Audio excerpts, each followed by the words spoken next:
नमस्कार दोस्तों, मैं डॉक्टर मिकी सिन्हा फिर से एक बार आपके सामने।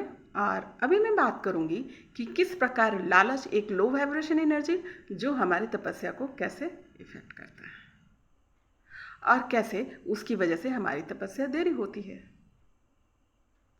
अब देखिए, इसको समझना बहुत ज़रूरी है क्योंकि मैं बार बार कह रही हूँ इस बात को कि चक्रास ओपन होने के बावजूद भी अगर आप इन सब व्यवहारों पर काम नहीं करेंगे तो आपका ऑरा संकीर्ण रहेगा और आप जो है आगे नहीं बढ़ पाएंगे।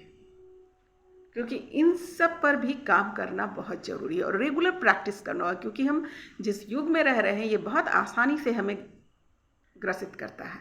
तो उसको सजग रहना ज़रूरी है और ख़ासकर आप तपस्या में हैं तो बिल्कुल भी सजग रहें। अब जरा गौर करती हूँ कि लालच कहते किसको है, कैसे आइडेंटिफाई करेंगे कि हम लालची हैं या हम लालची नहीं हैं।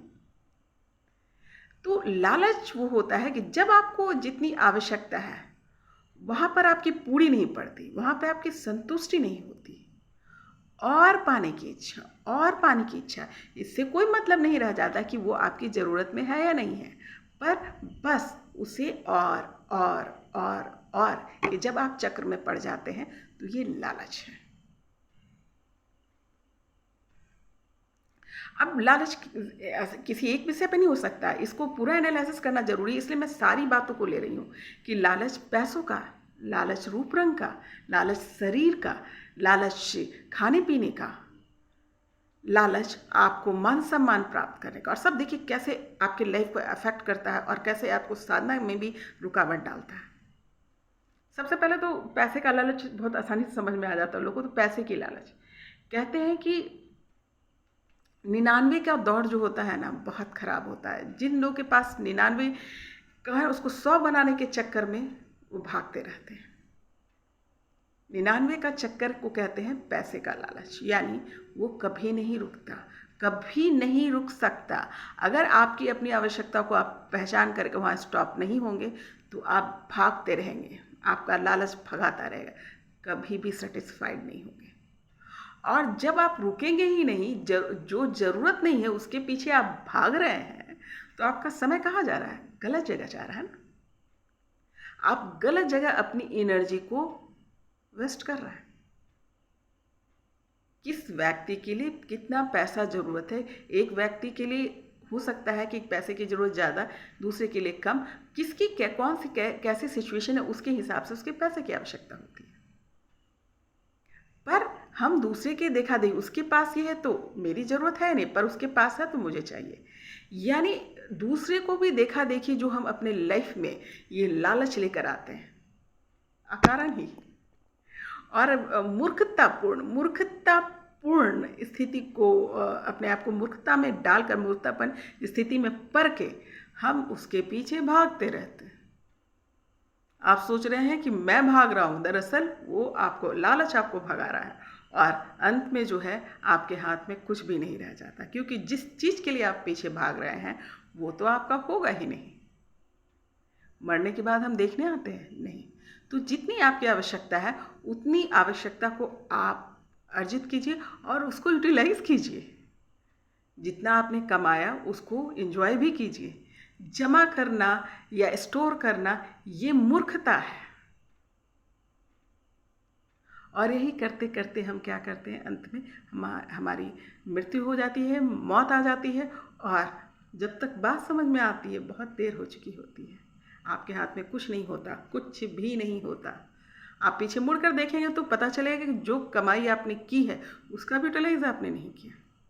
आप सिर्फ कमाने में लग गए, लालच में पड़े रह गए। तो ये है ना मूर्खता। लालच जो है एक मूर्खतापूर्ण डिसीजन है। मूर्ख लोगों का ये डिसीजन है।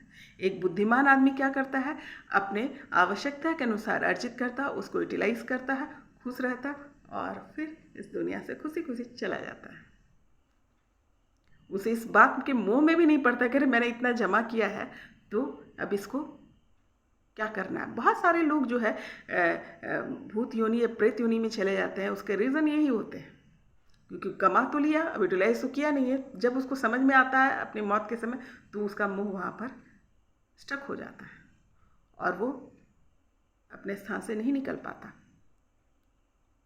वो आत्मा फिर जो है अपने भूत योनि में भटकती रह जाती है, क्योंकि उस लालच जो है एक बड़ा मोह क्रिएट करता है, जो जीवित रहते तो समझ में नहीं आता, और मृत्यु के बाद भी जो है वो आपको वहाँ पर स्टक करके रख लेता है।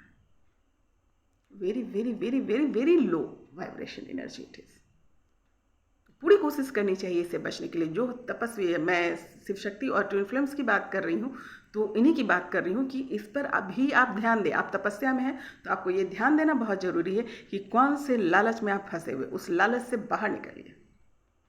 अब देखिए रूप रंग का भी लालच। देखिए लालच का जो तोड़ होता है वो संतुष्टि ही हो सकता है, कि आप जैसे हैं वैसे ही में पहले संतुष्ट हो जाए। नहीं तो आपका लालच फिर जो है आपको बहुत दूर भगाएगा और वो आपको मिलेगा भी नहीं। आपको वो खर्चे में डाल सकता है, आपको गलत संगत में डाल सकता है, गलत व्यवहार में डाल सकता है ना। तो इसलिए सेटिस्फैक्शन बहुत ज़रूरी है। फिर वो रूप रंग से ही क्या हो, जो भी मुझे मिला है हम उसको मेहनत करके ठीक कर सकते हैं। कुछ भी आपको प्रकृति ने, जो आप यूनिवर्स से आप लेकर के आए हैं, अपने कर्मों के अनुसार ही अपना रूप रंग भी लेकर आते हैं, उससे भी आप सेटिस्फाइड रहिए। कुछ ऊपर नीचे करना है तो आप थोड़ी मेहनत उस पर कर लीजिए, लेकिन इसको लालच ना बनाए। लालच में जब हम पढ़ते हैं रूप रंग के भी लालच में, तो खुद से नहीं पूरा हुआ तो किसी दूसरे के रूप रंग को अपने कब्जे में करने की कोशिश करते हैं। जैसे कोई साधारण इंसान भी है, दिखने में लड़का हो या लड़की, मैं किसी व्यक्ति विशेष की बात नहीं कर रही, बॉडी विशेष की बात नहीं कर रही, तो वो ढूंढने लगते हैं कि मुझे और सुंदर और सुंदर और सुंदर और सुंदर चाहिए। रूप का भी अट्रैक्शन ऐसा होता है, और उसकी वजह से भी लोग जो है बहुत सारी गलतियां करते रहते हैं, तो उससे भी बचना चाहिए।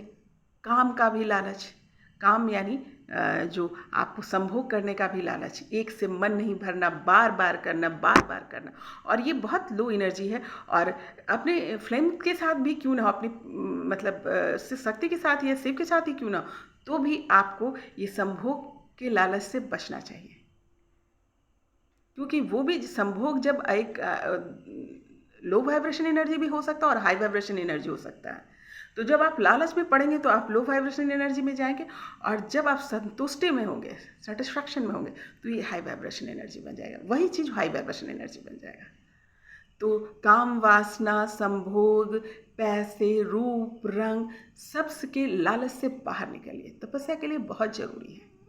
सबको उतना ही करेंगे जितना हमको ज़रूरत है, उसको अच्छे से समझेंगे और उसको एनालिसिस करेंगे और तभी उसका यूटिलाइज करेंगे। मान सम्मान का भी लालच। तो एक बात मैं आपको बताती हूँ कि तपस्या से जो तपस्या कर रहे हैं, उससे अगर आपकी तपस्या कंप्लीट होती है तो उससे मिला हुआ मान सम्मान जो है वो बहुत बड़ा होता है। वो सिर्फ संसार में आपको मान सम्मान नहीं दिलाएगा, बल्कि पूरा यूनिवर्स आपके लिए आपको सम्मानित करेगा। तो बहुत ज़्यादा ज़रूरी है कि आप इन सब जो है लो वाइब्रेशन जो एनर्जी है, इससे दूर रहें, और दूर रहकर अपनी तपस्या पूरी करें, डिसिप्लिन के साथ करें और सेटिस्फैक्शन में रहें, सेटिस्फैक्शन मोड में रहें। बिलीव मी, आपकी तपस्या ही आपकी जो छोटी मोटी चीज़ की जो चाहत है, जो आपको लालच में डाल रहा, आपको भटका रहा है, वो आपको बहुत ज़्यादा आपको समृद्धि देकर जाएगा। चाहे वो मान सम्मान का हो, चाहे तब तक आपके ये भाव भी खत्म हो जाएंगे। जब आप तपस्या करते हैं तो इस प्रकार की जो लो वाइब्रेशन एनर्जी से आप निकल जाएंगे। पहले तो हमें कोशिश करनी होती है, और जैसे हमारी तपस्या बढ़ती जाती है, हम ऑटोमेटिकली वहाँ से निकलते जाते हैं। तो सेटिस्फैक्शन के भाव को लाइए, संतुष्टि के भाव को अपने अंदर लाइए, सभी चीज़ के लिए, पैसे के लिए, अपने रूप रंग के लिए, अपने जॉब के लिए, अपने काम के लिए, अपने सोल पर्पस के लिए, सभी चीज़ के लिए आप सेटिस्फाइड रहें। जितने आप संतुष्ट रहेंगे उतनी ही आप अपनी तपस्या में आगे बढ़ेंगे, उतनी ही अपने मोक्ष के राह में आगे बढ़ेंगे। तो संतुष्टि जो है एक हाई वाइब्रेशन एनर्जी है, और लालच एक लो वाइब्रेशन एनर्जी है। तो हम संतुष्टि के साथ जाएंगे, और बिलीव मी, उस मोड में जाकर तो देखिए।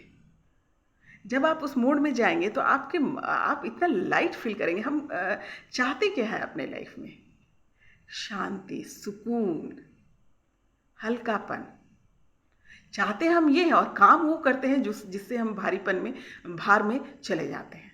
तो जब हमें इस तरीके का फील लेना है, इस प्रकार की एनर्जी के साथ हमें जुड़ना है, तो हमें काम भी वैसे ही करना होगा, हमें उसी एनर्जी के साथ जुड़ना हो। और satisfaction is the best energy, है ना।